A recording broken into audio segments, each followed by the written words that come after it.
This episode was made possible by my generous supporters on Patreon. Welcome to my new patrons this week, Randall and Alex. And oh boy, it does seem like you guys want us to do more World Trigger. Should we, make Duckface Diaries bi-weekly? I don't know. There would be no slot for Manga Mosaic then. Let us know in the comments, please. Oh, look! I'm doing another series that's ended, half a year ago. What fun!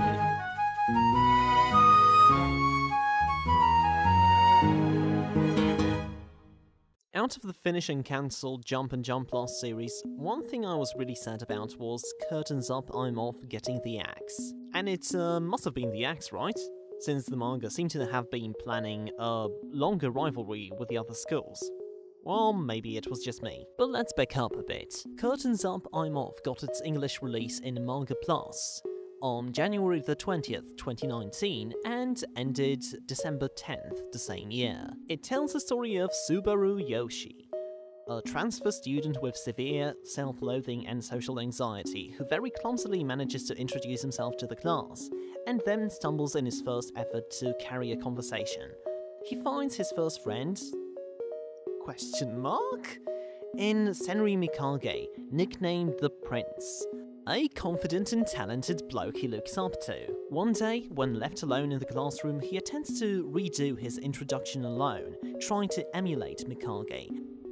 But he doesn't realise the Prince is recording him. Mikage uses the recording to blackmail Yoshi into joining his high school theatre club, where they are doing an adaptation of The Wizard of Oz, playing the part of the Tin Man. We follow Yoshi's trials and tribulations as he tries to express himself through acting and become other people since he hates the person he is.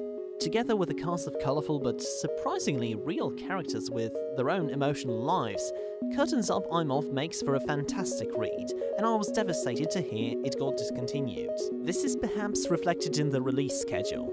As the series went on, I could feel Akitaka Mikoshi, the mangaka, might have become more and more exhausted, as the number of one-off shorter side chapters increased. Which, big mood. At least they didn't start podcasting instead of writing the series. It appeared to be a common opinion that the art style became sloppier as it went along. Which, I don't know, I haven't noticed that. There are about the same amount of expressive full-page spreads. Perhaps the panel layout got a little more cluttered, but it's nothing that noticeable. At first I thought that it became a bit less expressive, but no, it's always had a habit of communicating complex, expressive emotions with very simple artwork, and I've got to admire it for it. I don't know, there's something very efficient in its simplicity, and at the same time it manages to give the characters a lot of personality. Like in the first chapter when Mikage makes the same face as he usually does while saying something terrifying, and it's only from Yoshi's reaction that we finally get the impact of it. Over the course of the story, we discover the strengths and weaknesses of each of the actors, like how Yoshi's biggest asset is instantly creating a cohesive setting and fully comprehending the motivation of his character. It allows for some good old shonen strategizing, even in a non-battle setting. It's fair to think a weekly release could have benefited the series, although I don't know if it could compete with Act Age, which, by the way, got to do that episode sometime. Jesus, it's been long since that released. You might have guessed that I don't exactly have a thesis for this one, so I'm gonna just start listing off things I do like in the manga. I really enjoy how differently this series and Act Age approach acting and mental health issues, due to how differently Yoshi and Yanagi approach acting. How the latter embraces her self-destructive tendencies in favour of outstanding performance that will keep her family fed, whereas Yoshi uses it to discover more of himself and gain more confidence along with the camaraderie of his troupe. I also kind of felt represented as someone with acting experience and symptoms of social anxiety. I don't know, I got the feels. I also love how the three main rivals of the male protag are all female characters. Amano is super weird and I love her, while Saki is confident and opinionated, and oh, she doesn't have to default into the tsundere archetype when she so easily could. And she doesn't have to suddenly lose her confidence when around Yoshi to become a complex human character. Would you look at that? Meanwhile, Kawahara is so bloody intense, it's hilarious.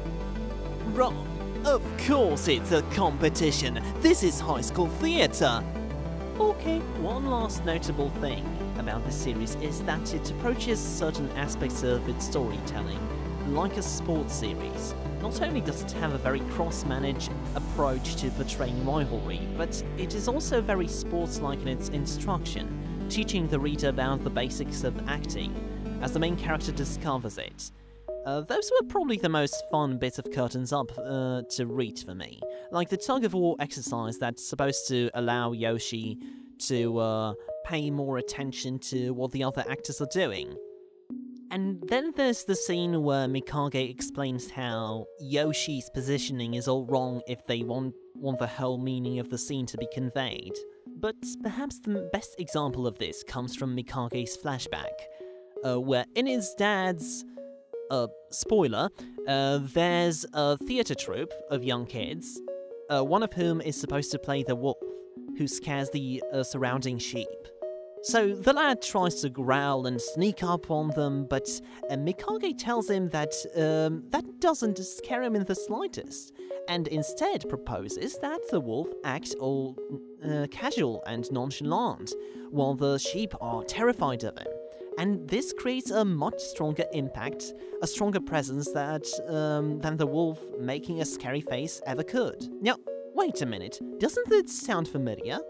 Oh yeah, that's also how Mikage's scary side was also introduced, and how he continued to maintain his strong presence throughout the story.